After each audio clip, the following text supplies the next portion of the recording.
ఆకాశవాణి జాతీయ వార్తలు చదువుతున్నది డివి సత్యనారాయణ. ముందుగా ముఖ్యాంశాలు. రాష్ట్రపతి ద్రౌపది ముర్ము ఫిజీ దేశంలో పర్యటిస్తున్నారు. బంగ్లాదేశ్లో సైనిక పాలన విధించామని బంగ్లాదేశ్ ఆర్మీ చీఫ్ వాకర్ ఉజ్ జమాన్ ప్రకటించారు. దేశంలో రికార్డు స్థాయిలో ఇంధన సహజ వాయువుల ఉత్పత్తి జరుగుతోందని ప్రధానమంత్రి నరేంద్ర మోదీ పేర్కొన్నారు.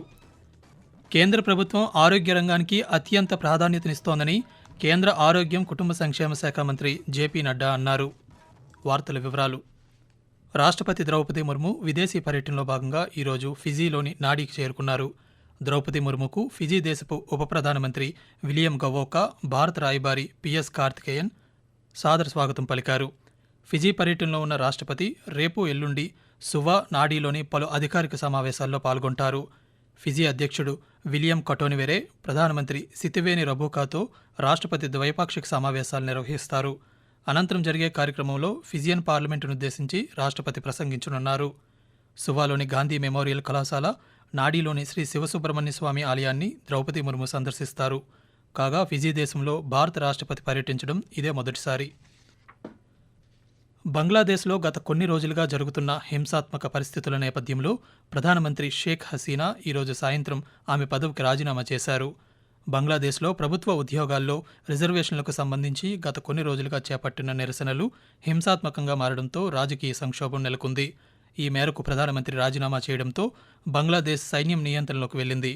దేశంలో పరిస్థితులను అదుపులోకి తీసుకొస్తామని, శాంతిని నెలకొల్పేందుకు ప్రజలంతా సహకరించాలని బంగ్లాదేశ్ ఆర్మీ చీఫ్ వాకర్ ఉజ్ జమాన్ ప్రకటించారు.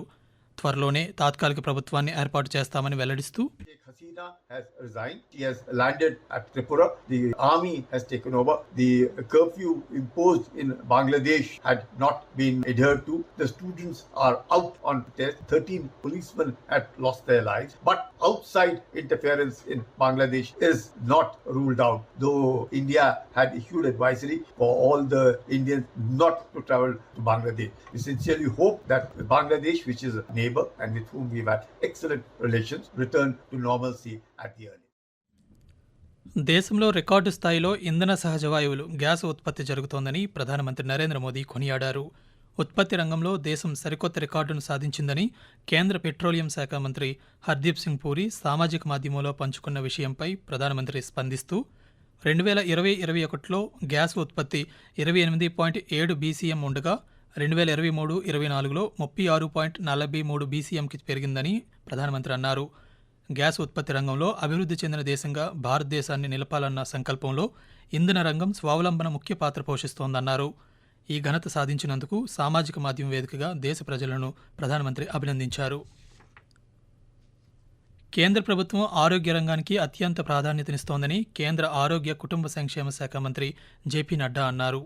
ఆరోగ్య కుటుంబ సంక్షేమ మంత్రిత్వ శాఖకు కేంద్ర బడ్జెట్లో కేటాయించిన నిధులపై కేంద్ర మంత్రి ఈరోజు లోక్సభలో మాట్లాడుతూ 2024 బడ్జెట్ కేటాయింపుల్లో ఆరోగ్య శాఖకు గత 10 సంవత్సరాలతో పోలిస్తే 164% పెరిగిందన్నారు.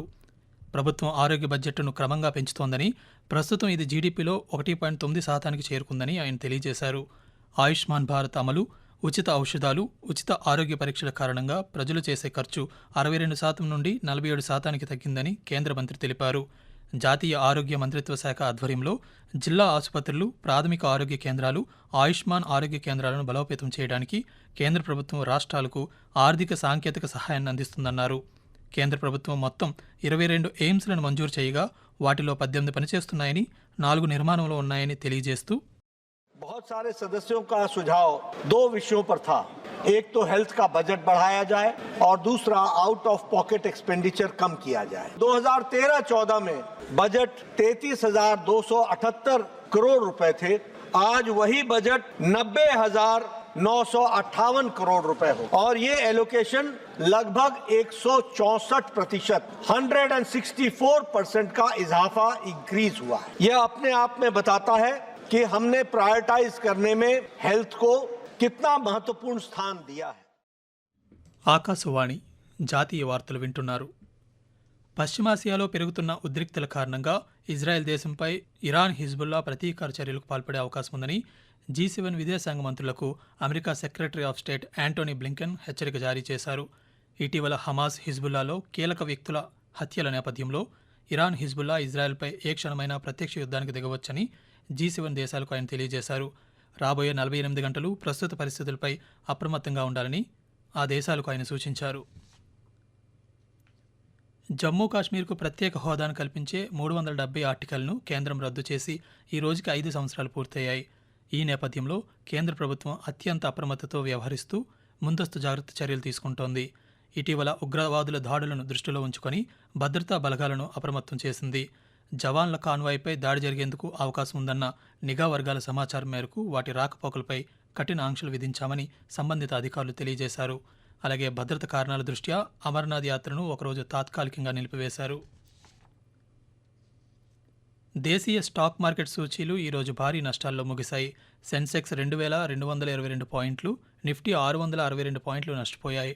అంతర్జాతీయ మార్కెట్ల నుంచి ప్రతికూల సంకేతాలతో ఆరంభంలోనే 2400 పాయింట్ల నష్టంతో ట్రేడింగ్ను ఆరంభించిన సెన్సెక్స్ ఇంట్రాడేలో 2600 పాయింట్ల వరకు నష్టాల్లోకి వెళ్ళింది. ఉదయం 78,588.19 పాయింట్ల వద్ద ప్రారంభమైన సెన్సెక్స్ ఇంట్రాడేలో 78,295 పాయింట్ల వద్ద కనిష్టాన్ని తాకి 2222 పాయింట్ల నష్టంతో 78,759 వద్ద ముగిసింది. నిఫ్టీ సైతం 662 పాయింట్ల నష్టంతో 24,055 వద్ద స్థిరపడింది. డాలర్తో రూపాయి మారక విలువ 84.02గా ఉంది. దేశవ్యాప్తంగా ఉన్న క్రీడాకారులను ప్రోత్సహించడంతో పాటు వారికి అవసరమైన సహాయాన్ని అందించడంలో ఖేలో ఇండియా వంటి కార్యక్రమాలు ముఖ్య భూమిక పోషిస్తున్నాయని కేంద్ర యువజన వ్యవహారాలు, క్రీడా శాఖ మంత్రి మన్సుఖ్ మాండవియా అన్నారు.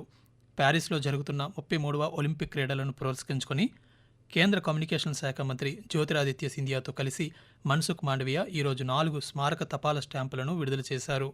ఈ స్టాంపులు javelin throw, field hockey, sailing, table tennis వంటి క్రీడలను సూచిస్తాయి.